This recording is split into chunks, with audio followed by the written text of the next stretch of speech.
un programme est assuré sur Skype en raison des exigences sanitaires du moment. Ce dimanche est le premier de l'année et à cette occasion, évidemment, nous vous adressons nos meilleurs vœux fraternels de réalisation spirituelle. Le sujet de la conférence d'aujourd'hui sera donc l'étude de La lumière sur le sentier, petit ouvrage écrit par Mabel Collins, une théosophe, entre autres ouvrages. Elle a écrit également L'idylle du lotus blanc, Les portes d'or et d'autres écrits. Et ce petit livre, donc, que nous avons étudié à la loge, est présenté par Madame Blavatsky elle-même comme un inestimable joyau. Elle dit que les règles de discipline qui sont présentées dans cet ouvrage appartiennent au fond de l'antique école de pensée et de connaissance qui a nourri l'Inde aryenne et le bouddhisme, et à laquelle se rattache également l'enseignement de la doctrine secrète. Et ça dans les Collected Writings. Ce petit livre de préceptes ne contient aucun mot sanskrit ou tibétain, mais à l'époque, il avait été jugé digne d'être traduit en sanskrit car il correspondait véritablement à cette lignée de pensée aryenne de l'époque. Ce qui nous est dit également, c'est que il est destiné en fait au cœur de l'homme occidental et il est écrit dans un langage qu'il peut comprendre s'il fait l'effort de le déchiffrer pour son propre usage. Il a été écrit en 1885, publié plutôt, et en guise d'introduction, donc, je vais vous lire un extrait de cet ouvrage.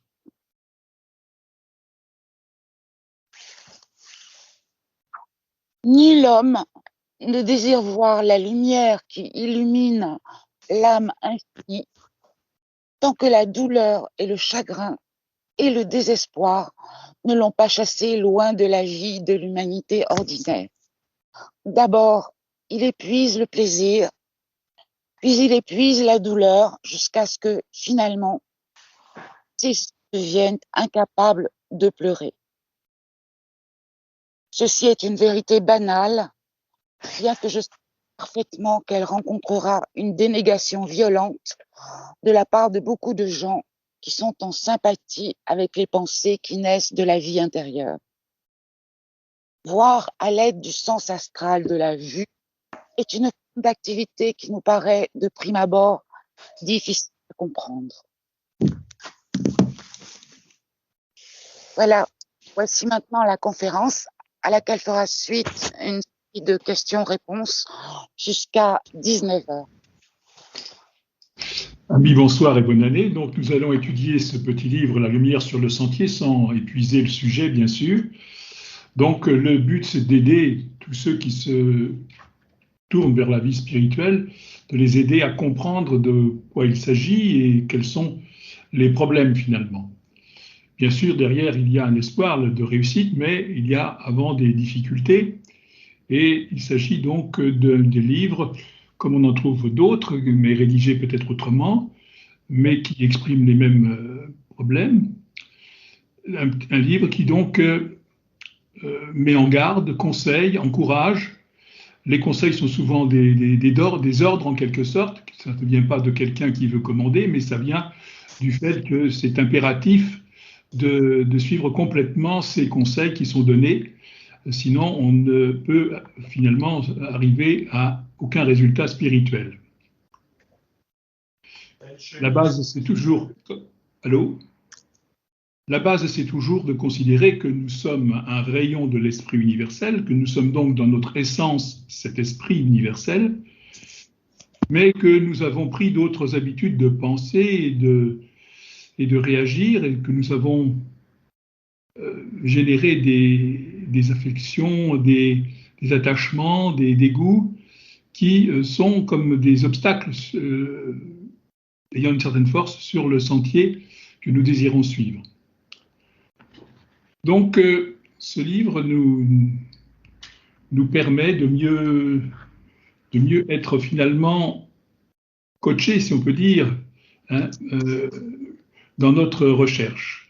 C'est un livre de travail, c'est un livre qui s'adresse à ceux qui veulent être disciples des maîtres et qui sont donc d'une certaine façon disciples des maîtres, mais en probation en quelque sorte, et qui donc doivent se préparer, hein, en se débarrassant donc des vieilles habitudes, des vieux désirs.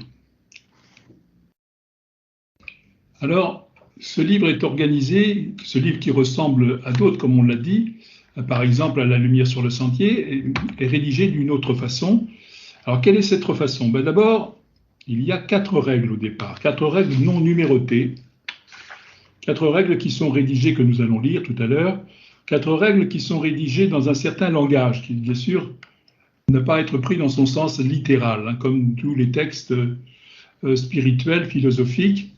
Il faut savoir donc lire en quelque sorte, non pas tant entre les lignes, mais à l'intérieur des mots, et utiliser notre intuition.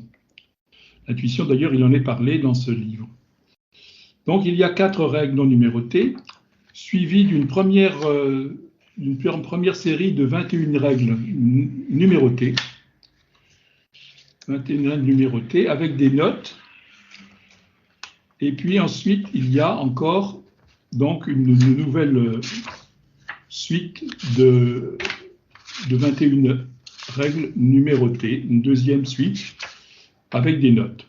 Et puis ensuite, il y a des commentaires qui sont liés aux 4 premières règles non numérotées. Voilà comment c'est organisé. C'est certainement pour de très bonnes raisons, même si elles peuvent au premier abord nous échapper. Évidemment, si on considère ce petit livre comme un livre de travail, eh bien, ça devient aussi un peu plus clair, puisqu'il y a une sorte de gradation, de certaines progressions dans l'exposé, avec des étapes. Alors, quelles sont ces premières règles non numérotées? Eh bien, c'est des règles qui sont universelles, encore une fois, si on veut se tourner vers le spirituel. Donc, avant que les yeux puissent voir, ils doivent être incapables de pleurer. Avant que l'oreille puisse entendre, elle doit avoir perdu sa sensibilité. Avant que la voix puisse parler en la présence des maîtres, elle doit avoir perdu le pouvoir de blesser. Avant que l'âme puisse se tenir debout en la présence des maîtres, ses pieds doivent être lavés dans le sang du cœur. Voilà, donc on est déjà donc dans une certaine exigence, si on peut dire, hein. On sent qu'il y a une remise en question qui ne relève pas simplement de l'application d'une méthode extérieure, c'est intérieur.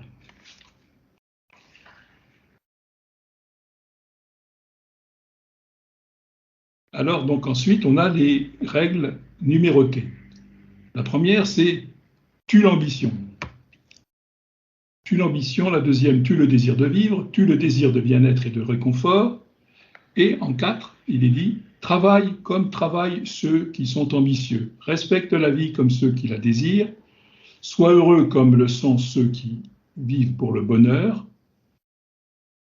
Voilà. Et donc, on voit qu'il s'agit donc de travailler et de respecter la vie, et éventuellement d'être heureux, bien sûr, mais de manière non égoïste en quelque sorte. De manière non égoïste, en conséquence d'une démarche spirituelle. Alors, il faut bientôt, bien sûr, lire la première note, voir ce qu'elle dit exactement. L'ambition est le premier des fléaux. C'est-à-dire, c'est très personnel, d'autant plus que ça, évidemment, ça peut s'appliquer à beaucoup de choses, y compris une ambition spirituelle.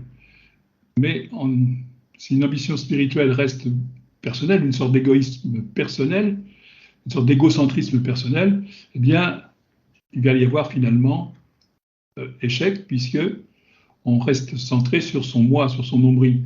On ne va pas vraiment vers l'esprit. Il n'y a qu'un seul esprit universel et nous sommes tous les rayons de cet esprit. Donc, nous sommes dans notre essence cet esprit. Donc, c'est impersonnel.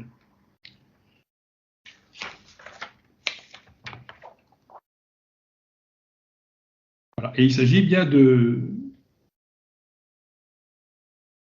s'examiner profondément, de faire un exercice d'auto-analyse en quelque sorte, d'examen de conscience pour être sûr qu'effectivement on n'est pas ambitieux. Hein.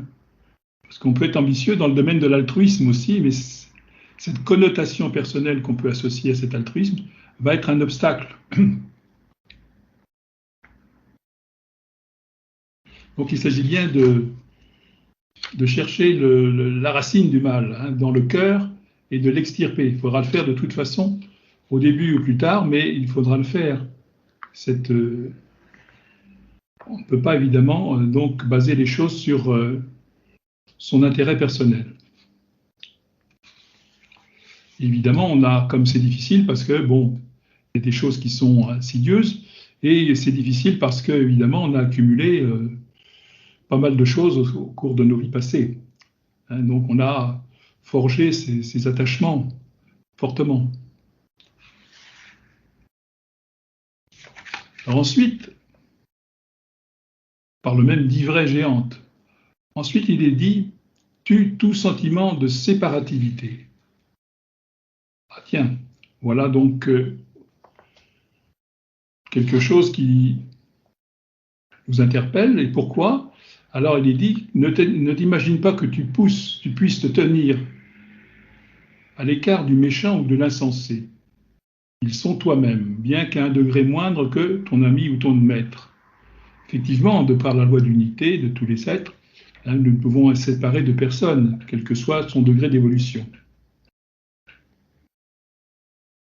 Alors qu'est-ce qui se passe si on laisse croître en soi-même l'idée de séparativité entre soi-même, une chose ou une personne mauvaise, quelconque, on crée de la sorte du karma qui te liera à cette chose ou à cette personne aussi longtemps que ton âme n'aura pas reconnu qu'elle ne peut s'isoler. Isoler, bien sûr. Donc,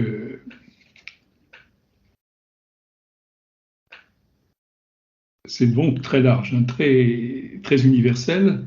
Hein, ça n'admet pas d'exception.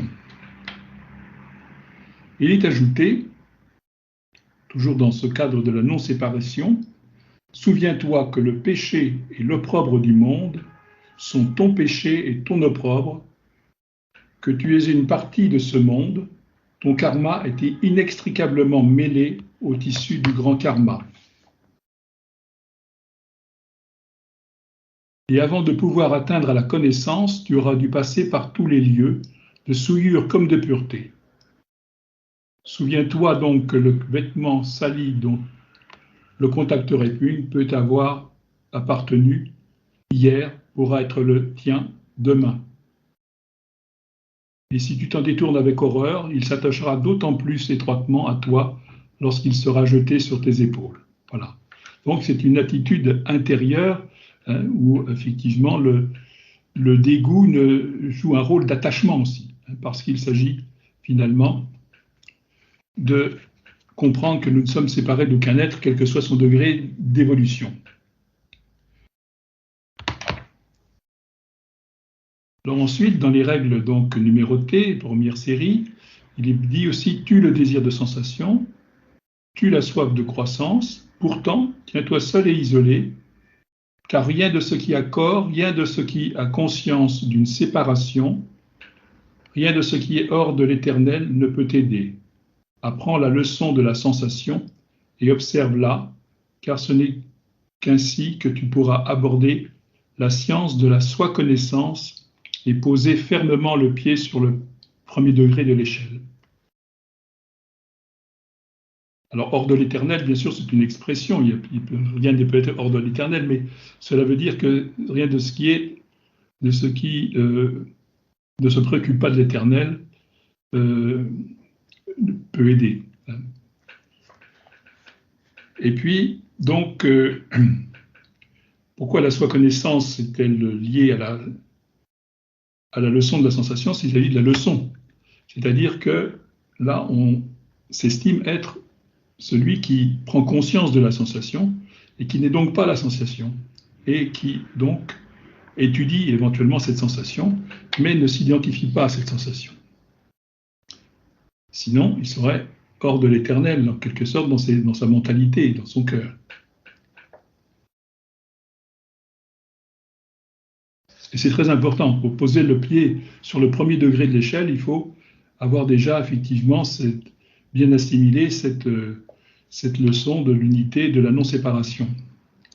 Et de l'idée qu'il y a le soi et il y a donc ces expériences qui peuvent donc être toutes sortes de sensations pour le même soi. Alors, il est parlé de la croissance. La croissance, effectivement, on pourrait penser qu'effectivement, il faudrait s'en préoccuper. En fait, on croit sans forcément s'en préoccuper. Croit comme la fleur inconsciente, mais ardemment désireuse d'ouvrir son âme à l'air. C'est-à-dire que tu dois te hâter d'ouvrir ton âme à l'éternel. Et ce doit être l'éternel qui fait sortir au jour ta force et ta beauté, et non le désir de croître. Car dans un cas, tu t'épanouis dans la luxuriance de la pureté, dans l'autre, tu t'endurcis par le désir passionné d'atteindre de force une stature personnelle. Donc il y a toujours cet obstacle que l'on peut mettre sans trop s'en rendre compte, peut-être, cet obstacle de l'attachement personnel à une image, à une idée particulière, mais qui finalement est tournée vers nous-mêmes.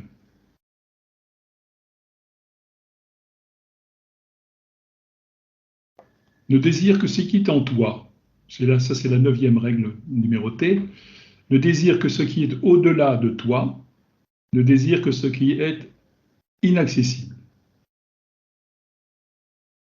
C'est-à-dire que là, effectivement, on aspire à l'impersonnel. Au-delà des sens. Ne désire que ce qui est en toi est au-delà et inaccessible.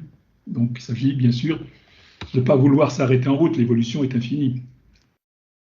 Mais c'est au-delà. Mais en même temps, c'est nous-mêmes, au fond, tels que nous sommes réellement. Alors, il est ajouté, il a raison, car en toi est la lumière du monde, la seule lumière qui puisse être répandue sur le sentier. Si tu es incapable de la percevoir en toi, il est inutile de la chercher ailleurs. Elle est au-delà de toi, car lorsque tu l'atteins, tu as perdu ton soi. Elle est inaccessible parce qu'elle recule à jamais. Tu entreras dans la lumière, mais jamais tu ne toucheras la flamme. C'est-à-dire que l'évolution spirituelle a toutes sortes de degrés finalement, évolutifs.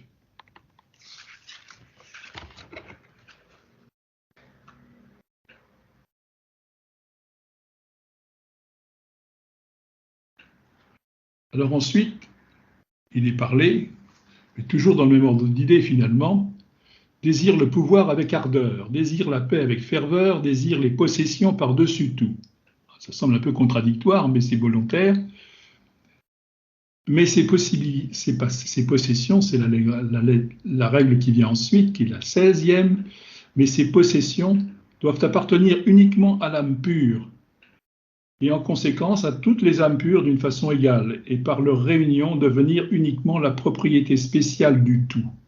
Aspire ardemment aux possessions que seul peut détenir l'âme pure, afin d'être en mesure d'accumuler des richesses pour cet esprit collectif de vie qui est ton seul soi véritable. C'est toujours l'idée que nous sommes un avec tous les êtres.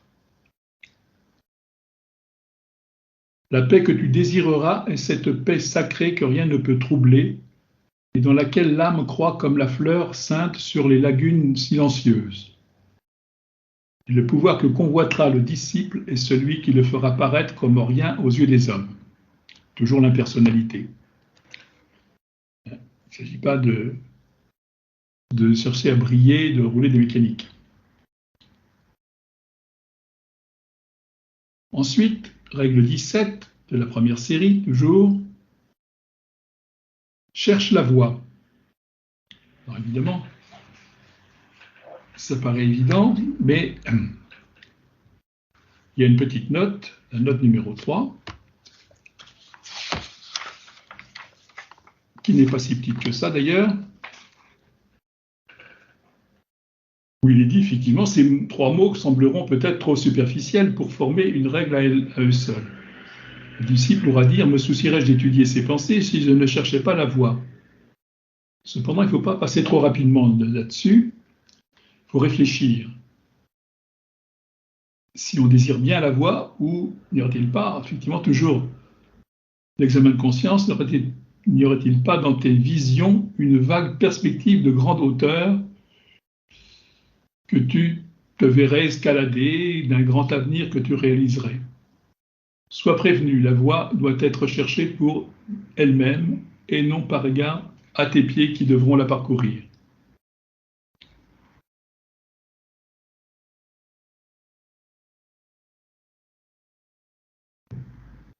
Il parlait bien sûr de la lutte intérieure, qui est rappelée bien des fois. Quand après des âges de lutte et maintes victoires, la bataille finale est gagnée, le secret final demandé, tu es prêt alors à suivre un nouveau sentier. Quand le secret final de cette grande leçon a été révélé, en lui s'ouvre le mystère de la voie nouvelle, une voie qui conduit au-delà de toute expérience humaine et qui dépasse complètement la perception ou l'imagination de l'homme. Toujours, donc, cette évolution spirituelle abstraite, impersonnelle et finalement sans limite. Donc il est nécessaire, est-il dit, à chacun de ces points cruciaux de s'arrêter longuement et de bien réfléchir. Chacune de ces étapes, il est indispensable de s'assurer que la voie est bien choisie pour elle-même. La voie et la vérité viennent en premier lieu, la vie vient ensuite. Puisque la référence, c'est la voie, la vérité et la vie.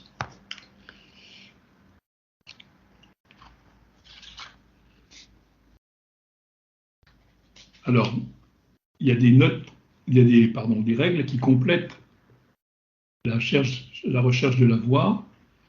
Donc, cherche la voie en 17. 18, cherche la voie en te retirant au-dedans. 19, cherche la voie en avançant hardiment au-dehors. On retrouve ce qu'on a vu tout à l'heure. Ne la cherche pas par une seule voie, par une seule route, est-il dit dans la règle 20. Pour chaque tempérament existe un chemin qui semble plus désirable qu'un autre. Mais la voie ne peut être trouvée par la dévotion seule, ni par la contemplation religieuse seule, ni par le progrès ardent, ni par le sacrifice de soi dans le travail, ni par l'observation studieuse de la vie. Aucun de ces chemins ne peut à lui seul faire franchir aux disciples plus d'un degré. Tous les degrés sont nécessaires pour constituer l'échelle.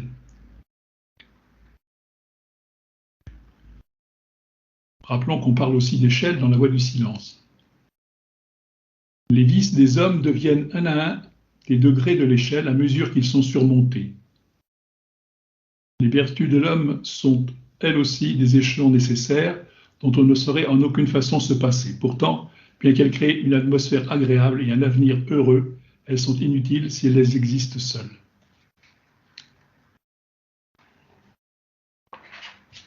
Voilà, donc c'est là qu'il est ajouté que chaque homme est à lui-même, d'une façon absolue, la voie, la vérité et la vie.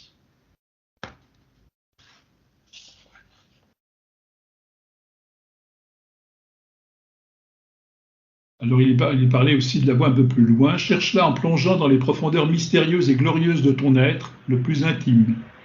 Cherche-la en éprouvant toute expérience, en faisant usage des sens afin de comprendre la croissance et la signification de l'individualité ainsi que la beauté ou l'obscurité des autres fragments divins qui luttent à tes côtés. Bien sûr, quand on parle de faire usage des sens, c'est comme tout à l'heure au sujet de la sensation, hein, c'est distinguer donc le soi qui étudie les sensations, qui les éprouve, et les sensations elles-mêmes.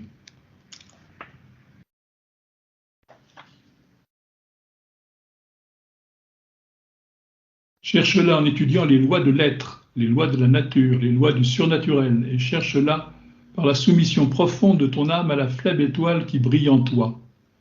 Peu à peu, tandis que tu veilleras dans une ardente contemplation, sa lumière deviendra plus vive, alors tu pourras apprendre que tu as trouvé le commencement de la voie, et quand tu en auras trouvé la fin, sa lumière deviendra soudain la lumière infinie. Donc on a l'impression, là, évidemment, dans ce soudain, qu'on émerge comme un plongeur, hein, qui émerge de l'eau trouble et qui voit le ciel.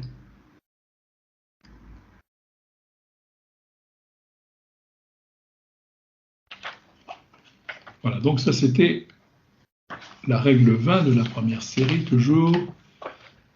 Et la règle 21, attends-toi à ce que la fleur s'épanouisse dans le silence qui suit la tempête, pas avant. Donc la tempête, c'est la lutte, hein, que l'on mène intérieurement, dont on sera question à d'autres endroits, dont il est en fait toujours question.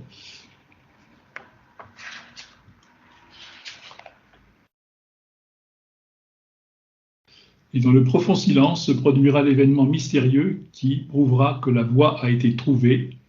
Appelle-le du nom que tu voudras. C'est une voix qui parle là où il n'y a personne pour parler. C'est un messager qui vient, un messager sans forme et substance, ou bien c'est la fleur de l'âme qui s'est ouverte. Nulle métaphore ne peut décrire cet événement, mais on peut aspirer à le vivre, le rechercher et le désirer, même au plus fort de l'orage.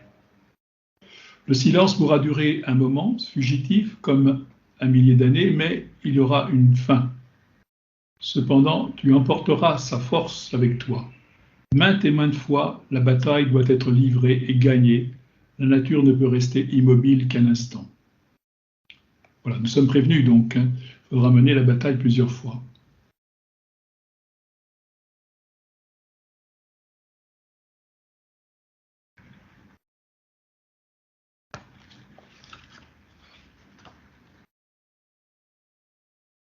Voilà, à la fin de ce chapitre, de ce premier chapitre, avec ces 21 règles, il est dit « Ceux qui demandent recevront, ceux qui désirent lire liront, ceux qui désirent apprendre apprendront. »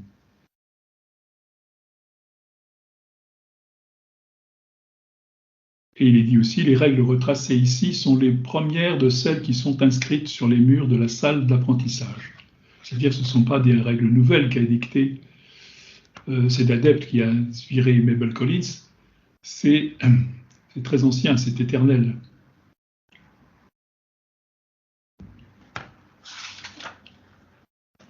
Alors ensuite, il y a un chapitre 2, donc il va y avoir effectivement d'autres règles, 21, qui sont bien numérotées chacune, pour faciliter notre travail en quelque sorte. Voilà, du fond du silence qui est la paix, s'élèvera une voix vibrante. Donc vraiment, ce chapitre 2 prend la suite. Et cette voix dira, ce n'est pas suffisant, tu as moissonné, maintenant tu dois semer. Et sachant que cette voix est le silence, lui-même, tu obéiras. Là, on est au stade du disciple capable de se tenir debout. Capable d'entendre, de voir et de parler. Toi qui as vaincu le désir et atteint à la connaissance du soi. Toi qui as vu ton âme dans la fleur et l'as reconnue. Et qui as entendu la voix du silence. Va dans la salle d'apprentissage et lis ce qui est écrit pour toi. Voilà. Donc, on va effectivement lire ces recommandations. Alors, il y a une note 6 quand même. Hein. Il y a une note 6.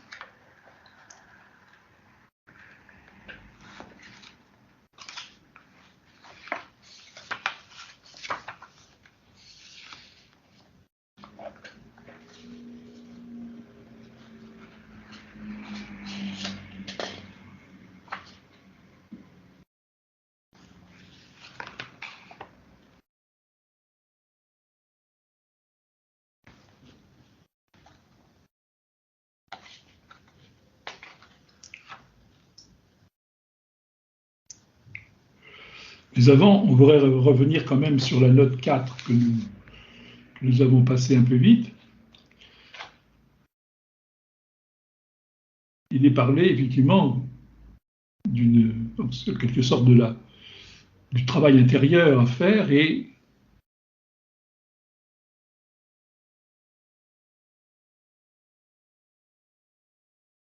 il est dit « Garde les yeux fixés sur la petite lumière et elle grandira ». Mais que ces ténèbres en toi-même t'aident à comprendre la détresse de ceux qui n'ont perçu aucune lumière et dont l'âme se trouve dans de sombres profondeurs. Ne les blâme pas, ne te détourne pas d'eux, mais essaie de soulever un peu le lourd karma du monde. Donne ton aide aux quelques fortes mains qui empêchent les pouvoirs des ténèbres de remporter une victoire complète. Tu entreras de la sorte dans une association dont les partenaires ont la joie en partage et qui apporte assurément un terrible labeur et une profonde tristesse, mais aussi une grande félicité sans cesse croissante. Donc c'est effectivement assez partagé, enfin c'est mélangé.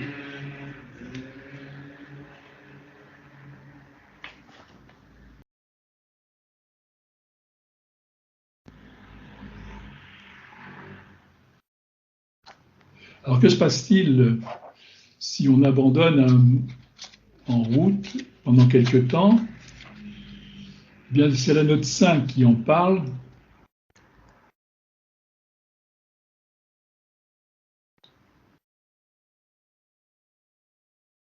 Une fois que le disciple a passé par la tempête et atteint la paix, il lui est toujours possible d'apprendre même s'il fléchit, hésite et se détourne.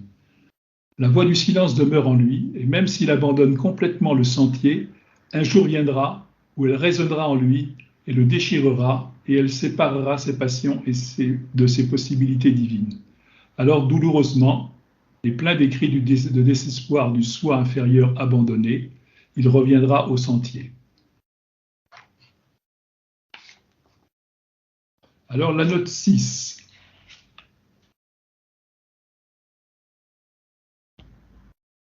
Alors être capable de se tenir debout, souvenons-nous, ça avait été donc dit, être capable de se tenir debout veut dire avoir confiance. Être capable d'entendre, c'est avoir ouvert les portes de l'âme. Être capable de voir, c'est s'être ouvert à la perception. Être capable de parler, c'est avoir atteint au pouvoir d'aider les autres. Avoir vaincu le désir, c'est avoir appris à utiliser et à maîtriser le soi. Avoir atteint à la connaissance du soi. C'est s'être retiré dans la forteresse intérieure d'où l'homme personnel peut être examiné avec impartialité. Avoir vu son âme dans sa fleur, c'est avoir reçu une vision momentanée en soi-même de la transfiguration qui devra finalement faire de l'être plus qu'un homme. Reconnaître son âme, c'est accomplir la grande tâche de regarder en face la lumière éclatante sans baisser les yeux ni reculer d'horreur comme devant quelques fantômes hideux. C'est ce qui arrive à certains. Et de la sorte, la victoire leur échappe.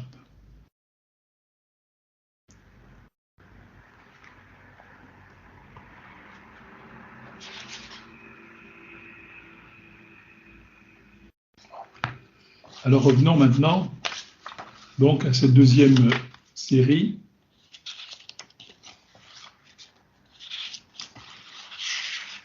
de règles donc écrites et numérotées.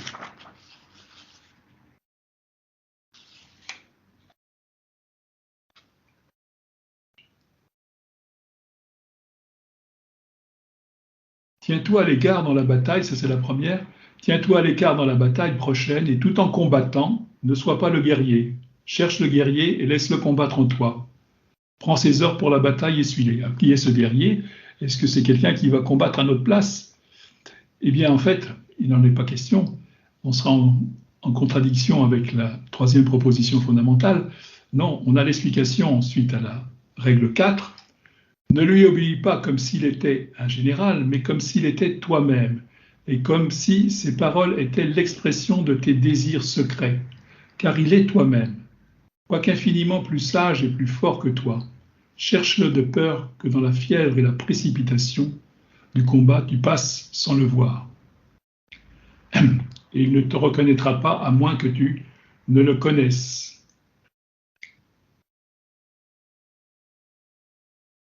Si ton cri arrive jusqu'à son oreille attentive, il luttera en toi et remplira le morne vide intérieur.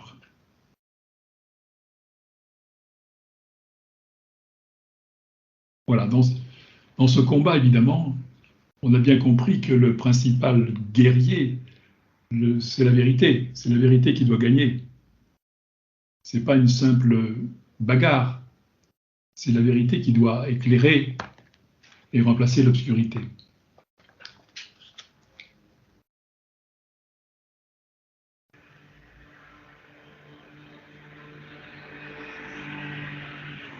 Il est toi-même, bien que tu sois fini et sujet à erreur. Il est éternel et sûr, il est l'éternelle vérité. Une fois qu'il aura pénétré en toi et sera devenu ton guerrier, il ne t'abandonnera plus jamais complètement, et au jour de la grande paix, il deviendra un avec toi. Il s'agit de notre nature spirituelle, tout simplement. Ensuite, il est dit, c'est la règle numéro 5, écoute le chant de la vie. Et il y a la note 7 qui va avec. Cherche-le et écoute-le. Pour commencer dans ton propre cœur, de prime abord, tu diras, peut-être, il n'est pas là. Quand je cherche, je ne trouve que dissonance. Cherche plus profondément. Si de nouveau tes efforts sont déçus, réfléchis et cherche plus profondément encore. Il existe une mélodie naturelle, une source obscure dans tout cœur humain. Elle peut être recouverte, complètement cachée et réduite au silence, mais elle est là. À la base même de ta nature, tu trouveras la foi, l'espérance et l'amour. La foi, l'espérance et l'amour.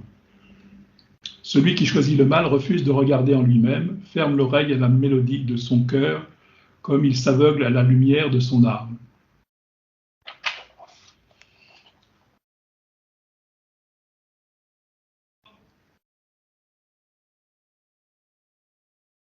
Les grandes eaux sont là en vérité. Trouve-les et tu te rendras compte que tout être fait partie de ce courant, jusqu'à la plus misérable des créatures, même si elle ferme les yeux à cette réalité et en vient à se construire une forme apparente fantasmagorique d'horreur. C'est dans ce sens que je te dis, tous ces êtres parmi lesquels tu luttes sont des fragments du divin. Voilà, nous sommes tous des monades, quel que soit notre degré d'évolution.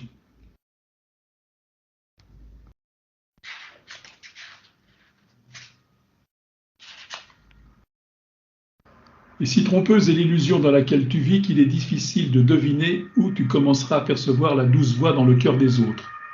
Mais sache qu'elle existe certainement en toi-même et c'est donc là qu'il te faut la chercher. Une fois que tu l'y auras entendue, tu la reconnaîtras plus aisément autour de toi.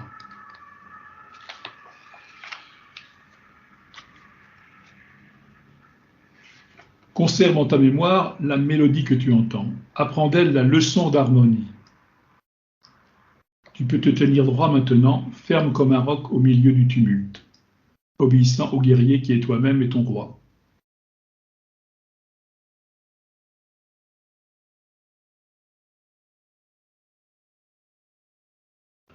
Voilà. Une seule chose importe, c'est que le guerrier triomphe et tu sais qu'il est incapable d'une défaite. Donc il y a une source là de confiance.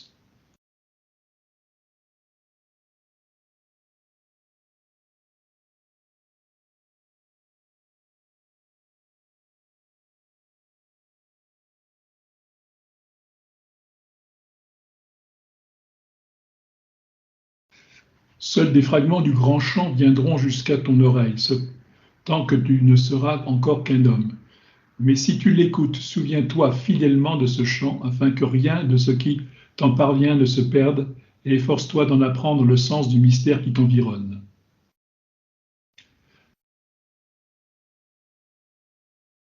Alors, il est dit ensuite une chose qui peut nous paraître étrange. Avec le temps, tu n'auras plus besoin d'instructeur, car de même que l'individu possède une voix, de même en possède une ce en quoi existe l'individu. La vie elle-même a son langage et n'est jamais silencieuse, et elle ne s'exprime pas comme toi, qui es sourd pourrait le supposer, par un cri, elle est un chant. Apprends de lui que tu es une partie de l'harmonie, apprends de lui à obéir aux lois de l'harmonie.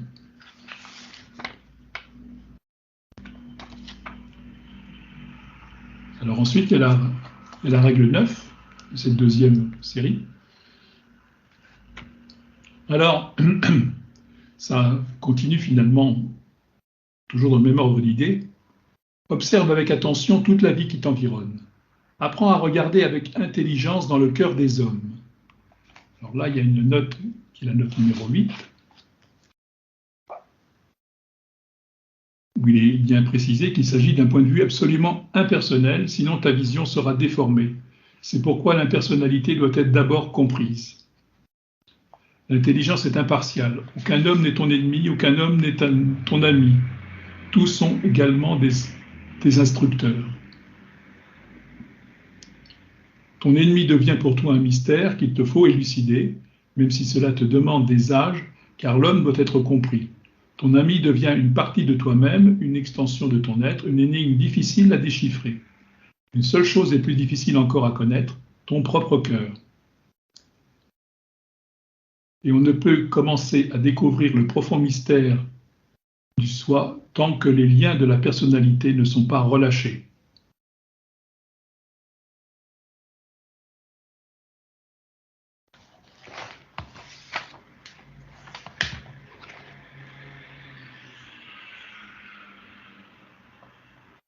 Alors la 11e règle continue dans le même ordre d'idée aussi. Avec la plus grande attention, observe ton propre cœur. Car c'est par la voie de ton cœur que doit venir la seule lumière qui puisse illuminer la vie et la rendre claire à tes yeux. Étudie le cœur des hommes afin de savoir ce qu'est ce monde dans lequel tu vis et dont tu veux être une partie.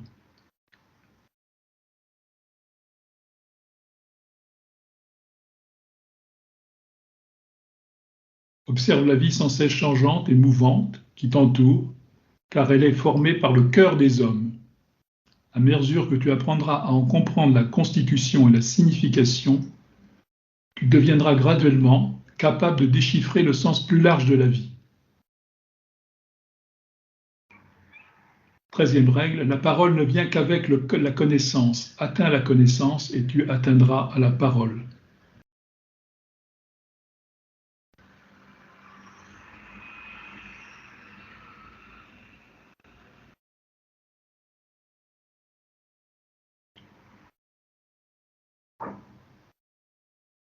Voilà, maintenant il est dit que au disciple qui a réussi à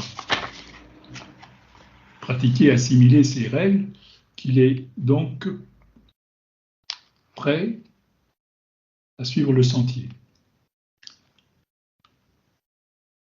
Et avec donc la 15e règle, on lui demande de demander à la terre, à l'air et à l'eau les secrets qu'ils détiennent pour toi. Demande à la terre, à l'air et à l'eau les secrets qu'ils détiennent pour toi. Le développement de tes sens internes te permettra de le faire. Demande aux saints êtres de la terre les secrets qu'ils détiennent pour toi. La maîtrise des désirs des sens externes te donnera le droit de le faire. Et la règle 17, demande au plus intime de ton être, à l'unique, le secret final qu'il détient pour toi à travers les âges.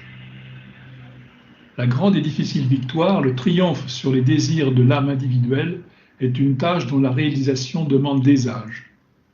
Aussi, ne t'attends pas à en obtenir la récompense avant que les âges de l'expérience se soient écoulés. Voilà, donc on se souvient de la voie du silence qui conseille la patience. Quand est venu le moment d'apprendre cette 17e règle, l'homme est sur le point de devenir plus qu'un homme.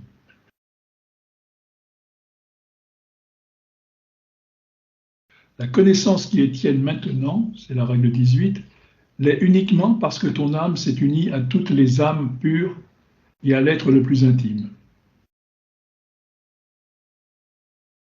C'est-à-dire que cette connaissance ne peut être obtenue sans être en harmonie avec le tout finalement. En tout cas avec toutes les âmes évoluées. Ça nous rappelle que chez l'être qui est dévoué à la grande cause, eh bien la connaissance vient à un moment très naturellement.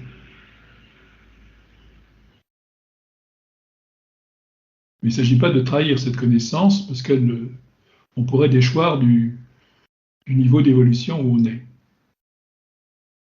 Il arrive que, même parvenus au seuil de grands êtres, retombent, incapables de supporter le poids de leurs responsabilités, incapables d'aller plus loin. Donc, n'utilisons pas la connaissance pour des buts personnels, ne la négligeons pas et n'ayons pas peur des responsabilités.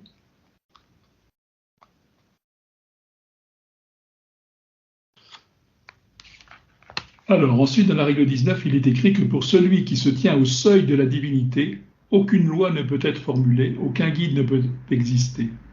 Cependant, pour éclairer les disciples, le sens du combat final peut s'exprimer ainsi: attache-toi fermement à ce qui n'a ni substance ni existence.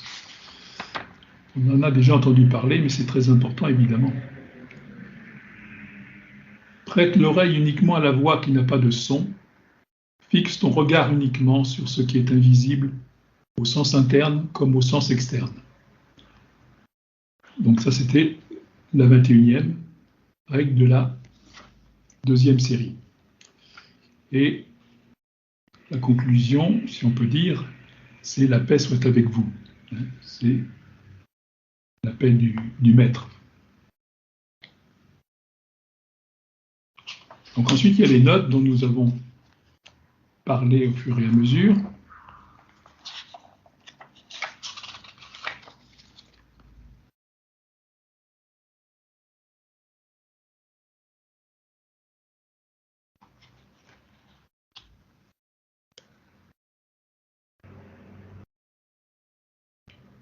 Voilà, il est dit dans la 9e note, il est impossible d'aider les autres tant que tu n'as pas acquis une mesure de certitude personnelle.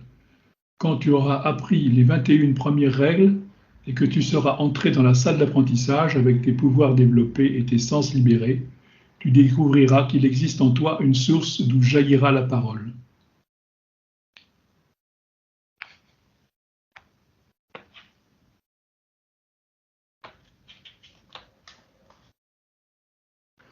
Alors il est ajouté, ces règles sont écrites, ça c'est l'adepte qui parle, ces règles sont écrites uniquement pour ceux à qui je donne ma paix, ceux qui peuvent lire ce que j'ai écrit à l'aide du sens interne comme du sens externe. Alors ensuite, il y a des commentaires. Les commentaires sont en rapport avec donc les 4 premières règles non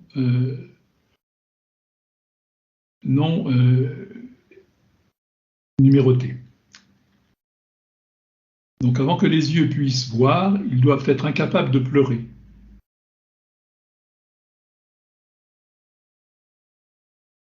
Donc là, il est reprécisé qu'il ne faut pas prendre les choses dans leur sens littéral. C'est écrit dans un certain langage. Hein.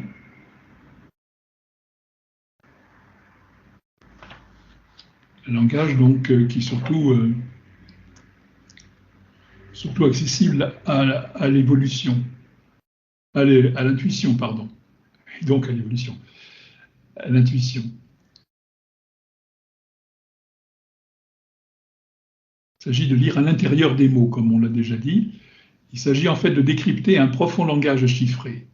Toutes les œuvres d'alchimie sont rédigées dans l'écriture secrète dont je parle. Les grands philosophes et les poètes de tous les temps s'en sont servis. Les adeptes maîtres de la vie et de la connaissance l'utilisent systématiquement, et lorsqu'ils paraissent révéler la sagesse la plus profonde, ils en cachent le mystère réel dans les mots mêmes qu'ils l'expriment. Ils ne peuvent rien faire de plus. Il existe une loi de la nature qui exige qu'un homme déchiffre ces mystères par lui-même. Il ne peut en obtenir la révélation par nulle autre méthode.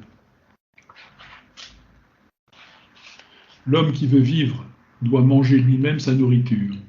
C'est là une simple loi de la nature qui s'applique également à la vie supérieure.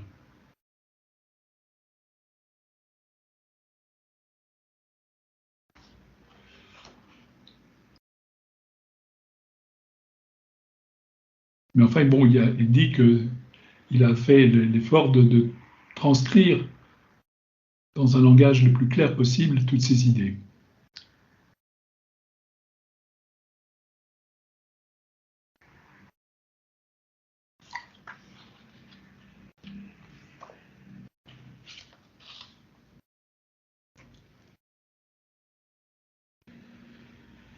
Alors, il ajoute là, entre autres choses, il y a 4 vérités prouvées et certaines concernant l'entrée sur le sentier de l'occultisme. C'est bien sûr ces 4 règles-là. Ces 4 règles qui vont donc supprimer l'aspect personnel si on les respecte, si on les suit, si on les assimile, si on les pratique. Les portes d'or en barrent le seuil de l'entrée sur le sentier de l'occultisme. Les portes d'or en barrent le seuil. Pourtant, il y en a qui passent ces portes et découvrent au-delà le sublime et l'illimité. Oui, ça paraît difficile, mais il faut toujours se souvenir que bien des gens ont réussi en fait. Et puis l'existence de l'humanité. Dans les lointains espaces du temps, tous passeront ces portes. Mais je suis de ceux qui souhaitent que le temps, le grand trompeur, ne soit pas à ce point tout-puissant.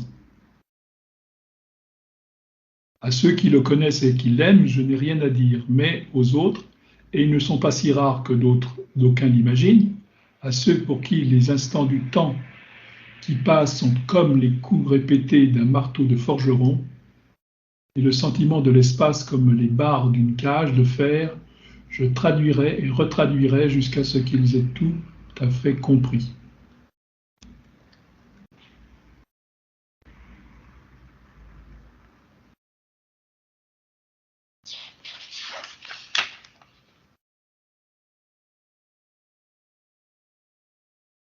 Ensuite, il dit du bien de la science, mais il dit qu'effectivement, si la science est trop superficielle, finalement, il ne reste rien, il y a une connaissance plus profonde à rechercher.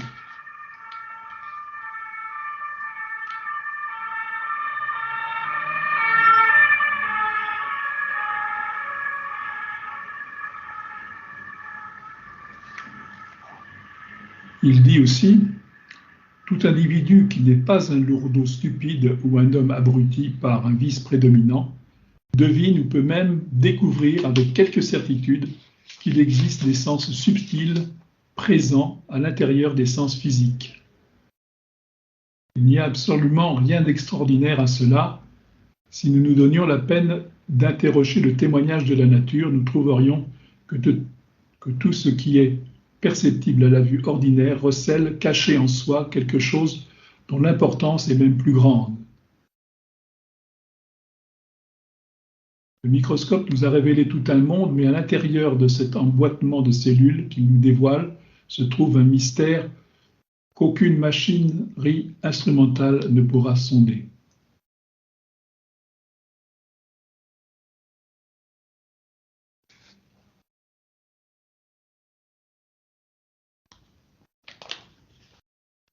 Alors là, il parle du mot astral et il dit qu'effectivement, quand il emploie le mot astral, c'est dans un sens supérieur, en quelque sorte, spirituel.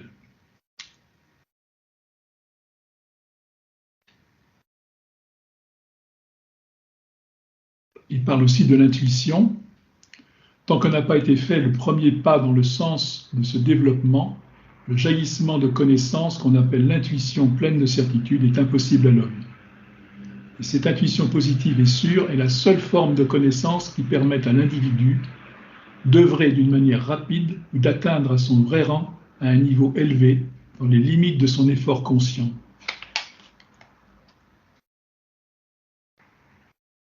Celui qui acquiert cette connaissance par l'intuition certaine accède à ces diverses formes avec une suprême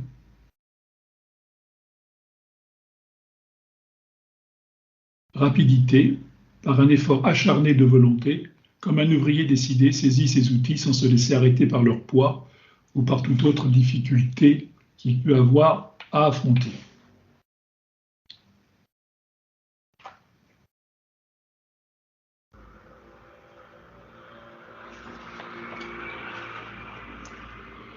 Alors,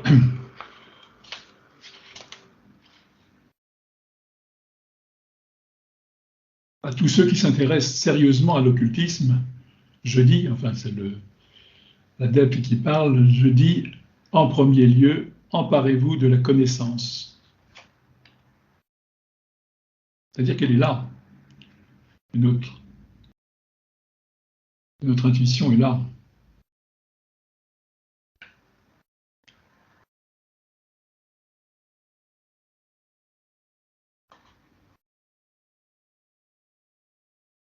Et c'est là que se trouve le passage, là effectivement. Nul homme ne désire voir la lumière qui illumine l'âme infinie, tant que la lueur et le chagrin et le désespoir ne l'ont pas chassé loin de la vie de l'humanité ordinaire. D'abord, il épuise le plaisir, puis il épuise la douleur, jusqu'à ce que finalement, ses yeux deviennent incapables de pleurer. Cela nous rappelle là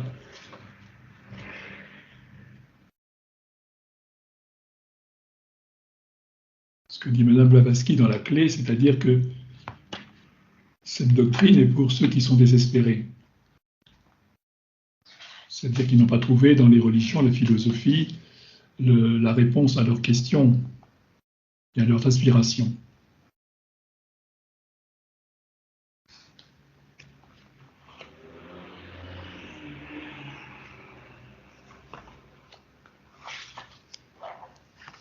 Alors être incapable de pleurer, c'est avoir regardé en face et conquis la simple nature humaine et avoir gagné un équilibre qui ne puisse plus être ébranlé par les émotions personnelles.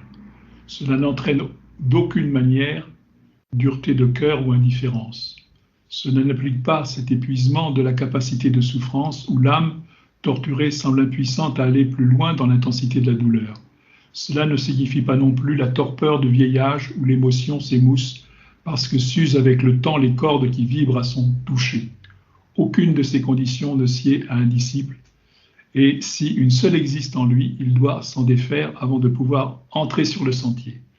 La dureté de cœur est le propre de l'homme égoïste, de l'individu centré sur son moi, pour qui la porte est à jamais fermée. L'indifférence appartient à l'insensé et aux faux philosophes, à ceux dont la tiédeur fait d'eux de simples marionnettes, trop inconsistantes pour affronter les réalités de l'existence. Souvenons-nous que le royaume des cieux vomit les indifférents, les tièdes.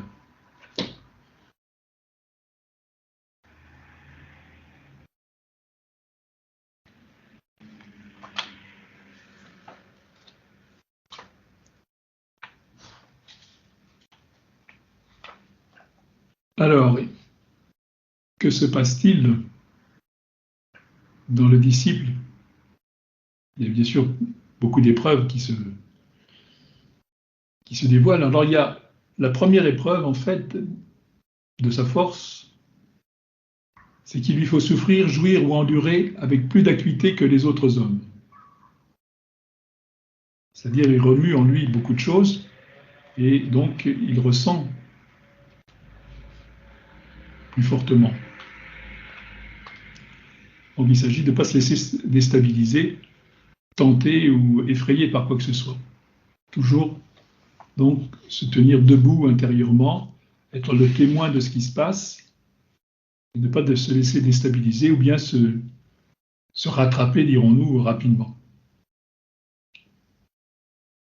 Alors ça, ce sont les épreuves de la vie courante mais il y a effectivement des épreuves qui peuvent être fournies par certaines influences dans certaines grandes fraternités, il y a des épreuves qui sont comme ça, projetées sur les gens qui sont, disons, prêts ou presque prêts, pour confirmer en quelque sorte cette préparation. La jouissance la plus intense, la plus amère douleur, l'angoisse de la perte et du désespoir sont concentrées sur l'âme tremblante qui n'a pas encore trouvé la lumière dans les ténèbres et qui est désemparée comme un homme aveugle. Tant que ces choses ne peuvent être endurées sans perte d'équilibre, les sens astraux doivent rester scellés. Telle est la loi miséricordieuse. Voilà, c'est comme quand quelqu'un veut escalader une montagne, on veille à ce qu'il ait quand même les qualités physiques et morales. Et bien là, c'est un peu pareil.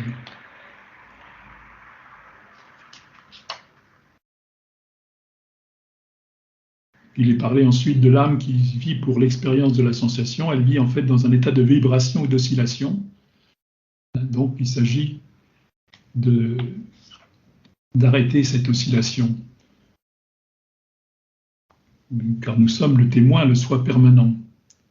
Et si nous voulons nous mieux connaître, il faut effectivement maîtriser le monde de la sensation.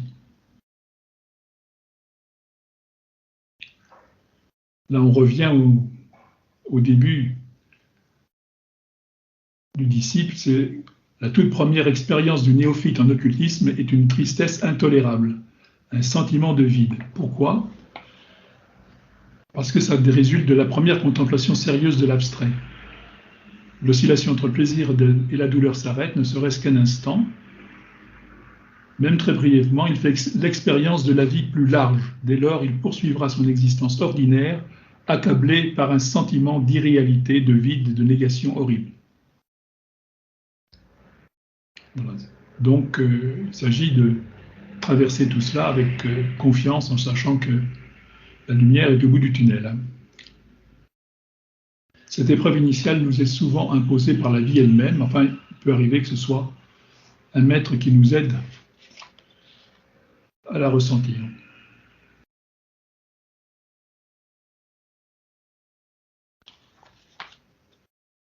Voilà. Ensuite, il y a évidemment des passages liés aux deux autres règles. Avant que l'oreille puisse entendre, elle doit avoir perdu sa sensibilité. C'est toujours le même principe, de ne pas se laisser tenter ou ébranler par quoi que ce soit. Alors évidemment, ça va loin là, parce que c'est le silence complet là. Hein. Même des gens les plus affectueux à notre égard, on les ressent plus. Donc il faut arriver à traverser ça pour accéder à une vision plus large, plus profonde, plus vraie de la vie.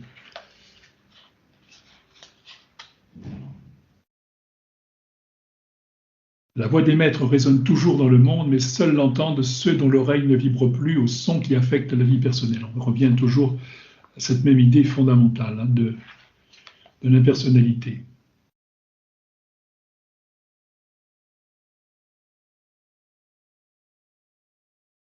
Il reparlait de l'intuition, qui permet une connaissance sûre et directe et rapide.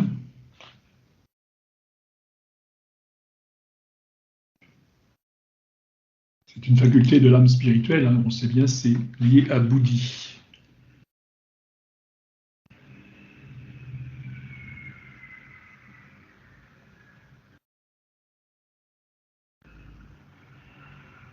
Seul l'individu indomptable que rien ne peut dominer est capable d'éveiller cette faculté. Avec la foi, tout est possible.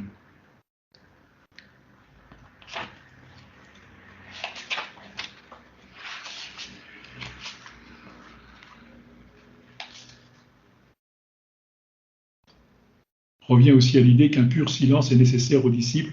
Il faut mettre de côté aussi bien ce qui est cœur et émotion que ce qui est cerveau et production intellectuelle.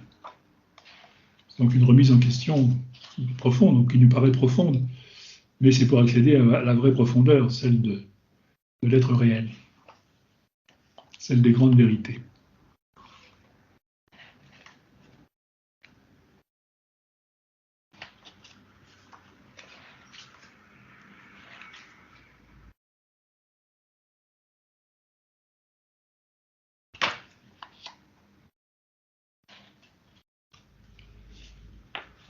Alors évidemment, on rencontre beaucoup de paradoxes sur cette voie.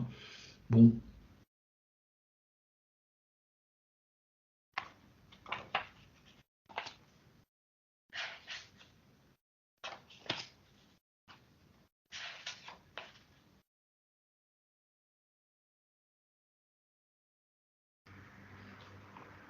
Bon, il est rappelé qu'effectivement, c'est une voie qui est dans le cadre des efforts auto-induits, auto-déterminés. Le disciple est tenu d'affronter le serpent, son soi inférieur, sans aucune aide, et d'étouffer ses passions et ses émotions humaines par la seule force de sa volonté. Il ne peut demander l'assistance d'un maître que lorsque cela est accompli, ou tout au moins partiellement réalisé.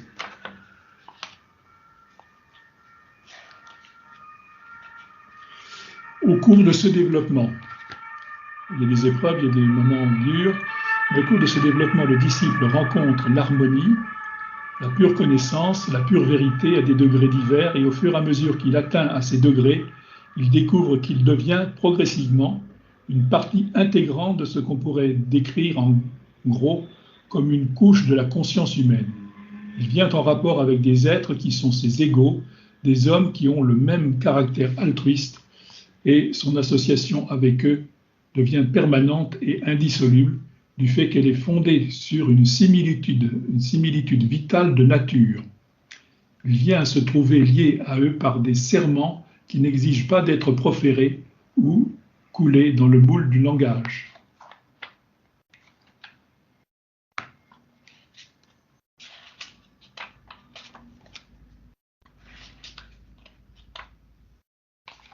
Les êtres divins donnent, ils exigent que vous donniez aussi avant de pouvoir être des leurs.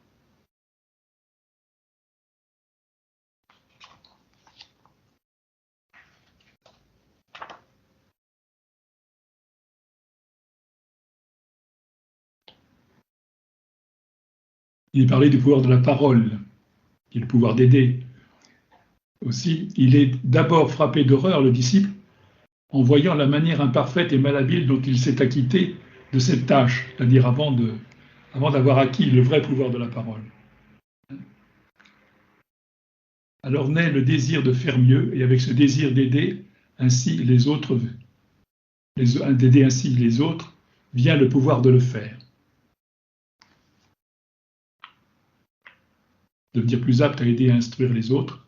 Voilà, donc il faut évidemment le désirer.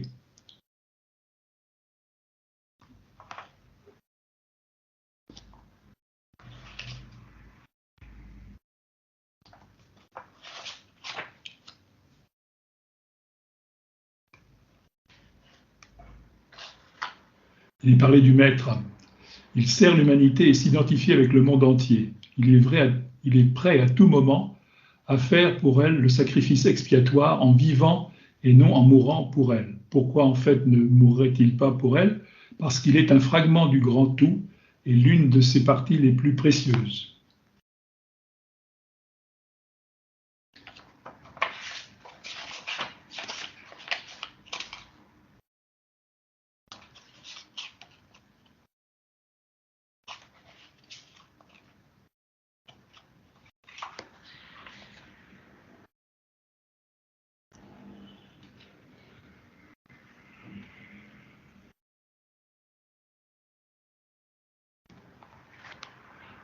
Pour que la voix ait perdu le pouvoir de blesser, un homme doit avoir atteint ce point où il se considère seulement comme un être parmi les immenses multitudes vivantes, un grain parmi les sables qu'emportent de ci de là les marées de l'existence fluctuante. Quand un homme est capable de considérer sa propre vie comme une partie d'un tout d'une telle nature, il cesse de lutter pour obtenir quoi que ce soit pour lui-même.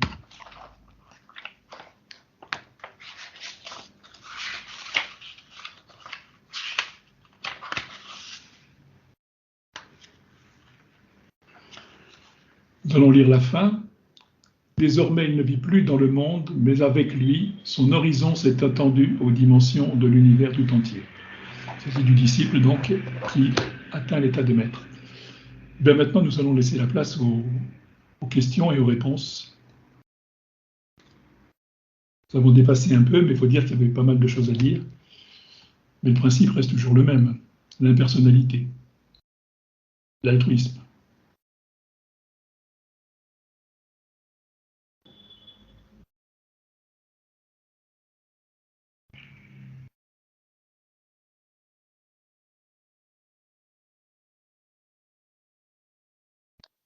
Alors, quelle sera la première question? J'ai une question. Quand il est fait référence à plusieurs reprises qu'il faut être indifférente à la fois au sens extérieur et au sens intérieur, quelque chose échappe. Alors, quel autre sens pourrait percevoir à ce moment-là? Alors, il s'agit bien sûr de maîtriser ses sens et de les remettre de les remettre à leur juste place, évidemment, hein, et d'utiliser bien sûr l'intuition spirituelle.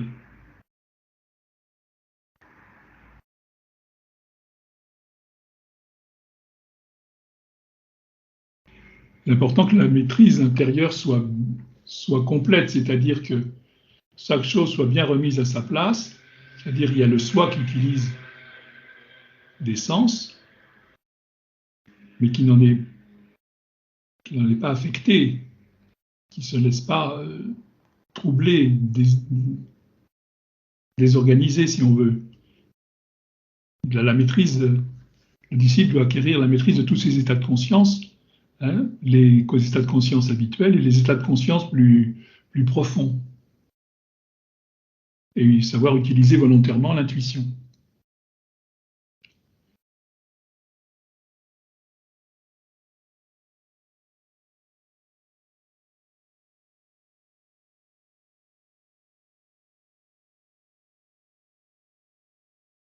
Oui, il s'agit peut-être également de savoir que les sens extérieurs ne sont que l'expression des sens astraux intérieurs. Donc, avec le temps, le disciple, le candidat disciple va progressivement décrire les différents échelons qui le mènent à cette connaissance des sens intérieurs, et il va pouvoir plus facilement être guidé dans sa perception des véritables vérités intérieures de son être et de celles des autres, évidemment. Il va les ressentir en écho à ses propres révélations intérieures, disons. Y aura-t-il une autre question?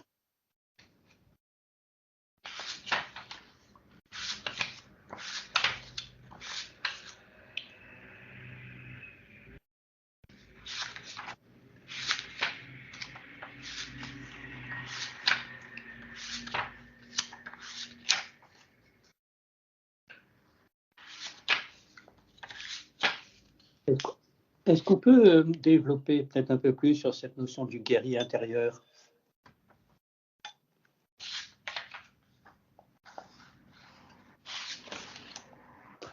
Le guerrier intérieur, oui. Guerrier toi-même et plus que toi-même.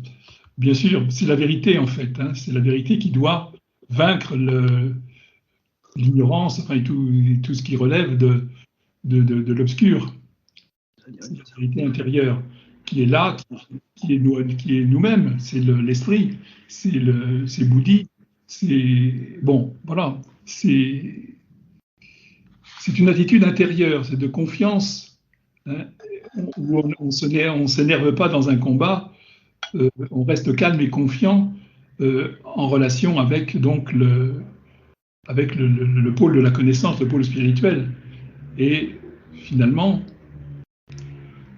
tout doit finalement prendre sa place, et c'est-à-dire que le spirituel doit s'incarner finalement. Évidemment, si on continue de s'attaquer au physique ou à l'émotionnel, à l'intellectuel, et bien évidemment, on risque de tout simplement de brouiller des choses, et finalement, la lutte ne sera pas ce que doit être. On ne peut la mener à bien que si on se réfère en permanence au spirituel, que l'on vit dans l'éternel.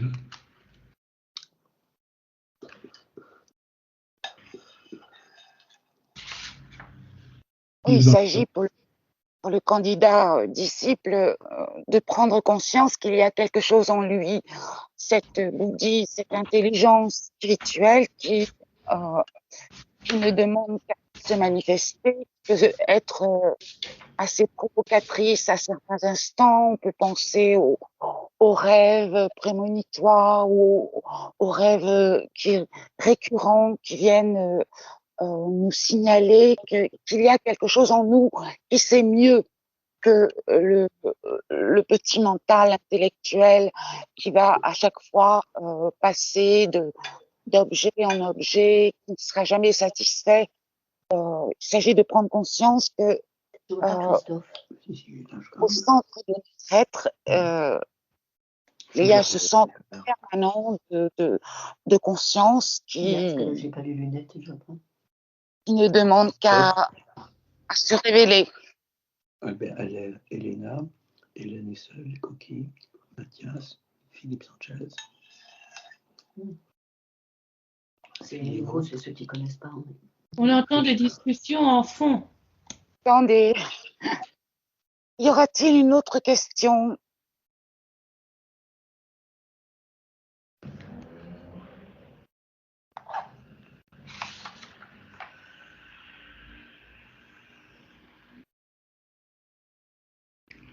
En fait, tant qu'on n'a pas maîtrisé et purifié sa nature intérieure, eh bien l'intuition n'est pas sûre, elle est partielle, elle est mélangée.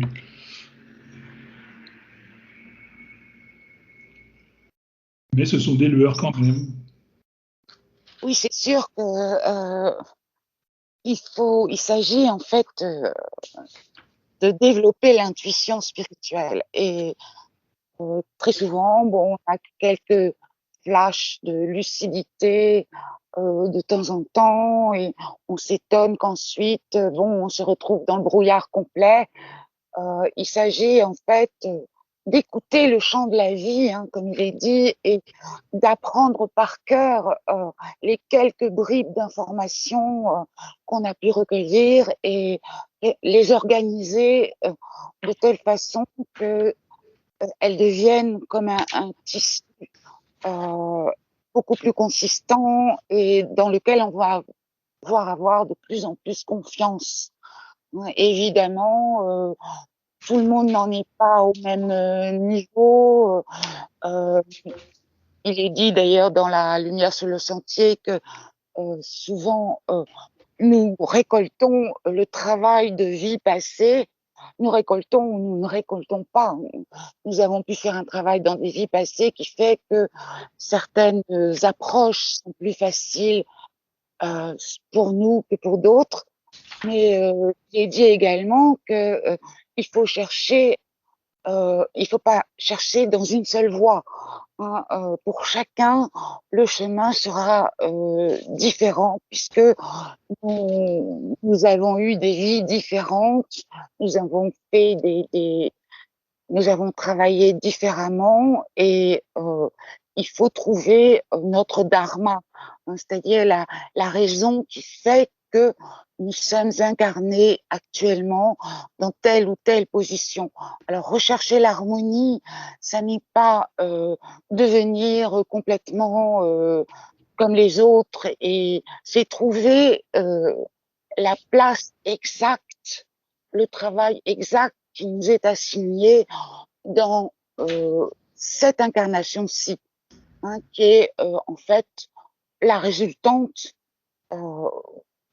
de toutes les incarnations que nous avons vécues auparavant, et cette incarnation présente doit nous fournir l'occasion, disons, de progresser encore plus.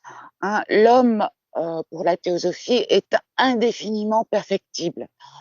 Et donc, le candidat se retrouvera probablement dans des vies futures, dans des situations qu'il n'aurait peut-être pas prévues, pour lesquels il aura été préparé, mais il pourra toujours perfectionner son travail. Et évidemment, ça demande cette disposition d'esprit qui fait que nous sommes prêts à admettre que nous ne savons pas tout et que nous sommes ici dans la vie incarnés pour apprendre et que donc nous devons développer cette intuition spirituelle certainement encore pour plusieurs incarnations dans l'avenir. Pour revenir sur les sens internes et externes, il est dit des choses qui nous paraissent peut-être un peu mystérieuses, mais qui relèvent de l'initiation. Il est dit demande à la terre, à l'air et à l'eau les secrets qu'ils détiennent pour toi. Le développement de tes sens internes te permettra de le faire. Et la règle d'après, il est dit demande aux saints êtres de la terre les secrets qu'ils détiennent pour toi, la maîtrise des sens, la maîtrise des désirs, des sens externes te donnera le droit de le faire. Donc là, il y a définitivement des aspects différents à considérer. Oui, il est également dit, les maîtres aussi sont des serviteurs. Ils servent, ils ne réclament leur récompense qu'après. Une partie de leur service consiste à faire que leur connaissance atteigne le disciple. Pour lui, pour le disciple, donc, le premier acte de service, c'est de donner un peu de cette connaissance à ceux qui ne sont pas encore capables de se tenir là où il se tient. Cette obligation ne résulte pas d'une décision arbitraire prise par un maître ou un instructeur ou un être quelconque, fût-il divin. C'est une loi de cette vie où s'est engagé le disciple.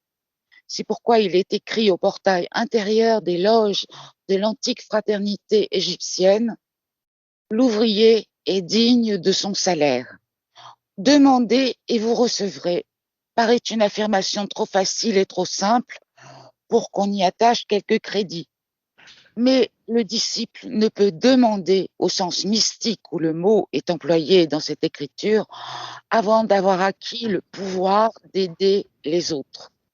Ce n'est que dans la mesure où il aura acquis ce pouvoir d'aider les autres que il obtiendra des réponses à ses questions les plus ardentes. D'autres questions? Finalement, ce livre, est-ce qu'il s'adresse à l'homme ordinaire? L'homme ordinaire, qu'est-ce qu'il peut en faire de ce que contient cet ouvrage? Que peut faire l'homme ordinaire de cet ouvrage? Il peut déjà avoir des informations sur la vie du disciple, en quelque sorte, sur la possibilité de cette vie, la possibilité d'évoluer, mais avec des efforts qui remettent en question beaucoup de choses par rapport à la vie ordinaire. C'est un ouvrage en fait de travail finalement, mais bon, il n'est pas interdit de le lire juste comme ça pour voir, si on peut dire, même si on ne va pas se mettre tout de suite au travail. Mais en principe, c'est un manuel de travail. L'homme ordinaire, en fait, nous sommes tous des âmes ordinaires d'une certaine façon. Dans ce travail du disciple, on a toujours l'impression qu'on n'a pas, d'ailleurs c'est marqué dans le commentaire 3, de quelque manière confuse et brouillée se transmet alors la nouvelle qu'il existe une connaissance et un pouvoir bienfaisant qui enseigne. Et ce message est porté à tous les hommes qui sont disposés à l'écouter. Nul disciple ne peut franchir le seuil sans communiquer cette nouvelle et sans la consigner durablement, d'une façon ou de l'autre. Il est d'abord frappé d'horreur en voyant la manière imparfaite et malhabile dont il s'est acquitté de cette tâche. Et alors naît le désir de faire mieux. Et avec ce désir d'aider ainsi les autres, vient le pouvoir de le faire. Car c'est un désir pur que celui qui l'envahit lui-même ne peut obtenir aucun crédit, aucune gloire, aucune récompense personnelle en le réalisant. C'est pourquoi il acquiert le pouvoir de le réaliser. Il acquiert la force de la solitude, hein, et son seul pouvoir, c'est d'aider à l'illumination des autres. Donc, on sera toujours dans une espèce d'attente de faire mieux d'une certaine façon. L'homme est indéfiniment perfectible et en fait, nous sommes tous des hommes ordinaires à l'école de la vie et évidemment plus ou moins avancés sur le sentier. Où il est dit que sa voix se répercute jusque dans les recoins les plus profonds de l'ignorance humaine. Donc, tout le monde est concerné. Ouais. D'autres questions? Le chemin, il est bien long et difficile. Il nous faut vraiment, vraiment beaucoup, beaucoup de patience. Le chemin est long, difficile, il faut vraiment beaucoup de patience, oui, si on trouve le temps long, bien sûr. Il nous faut bien sûr de la patience, mais c'est-à-dire de la persévérance, en fait, puisqu'on est actif. C'est de la persévérance et de la confiance aussi. Mais il y a des étapes, si on ne le suit pas, qu'est-ce qui se passe? On va continuer à osciller dans le plaisir et la douleur pendant des éons et des éons, c'est-à-dire de longues périodes. Mais entre-temps, si on suit ce chemin, on découvre quand même la connaissance, l'harmonie, à des degrés divers. Donc en fait, chaque étape est une étape dans la découverte de la connaissance, de l'harmonie, du pouvoir d'aider. Donc en fait, il n'y a peut-être pas très longtemps à attendre avant d'avoir quelques progrès. De toute façon, il ne s'agit pas non plus de considérer les choses d'un point de vue personnel, mais quelle que soit la durée, se dire qu'au bout du compte, on peut y arriver et que l'humanité sera bénéficiaire. Oui, persévérance et détachement. On en parle également dans les aphorismes du yoga de Patanjali, sont les deux clés. De toute façon, cette persévérance, on va la retrouver dans nos prochaines incarnations. Comme il est dit dans la Bhagavad Gita, aucune action faite dans le sens d'une spiritualisation n'est perdue. Et nous allons récolter le fruit de notre travail, même si ça ne doit pas être la motivation qui nous incite à agir. Il est temps maintenant de terminer. Je voulais vous signaler que la prochaine conférence du dimanche sera consacrée le 6 février aux travaux d'Hercule. Et je vous souhaite donc une très bonne et heureuse année. Bonne année. Bonne année. Bonne année à tous. Bonne Merci. année à tous. Belle année à À tous. bientôt. Merci. Bonne année à tous. Merci, au revoir.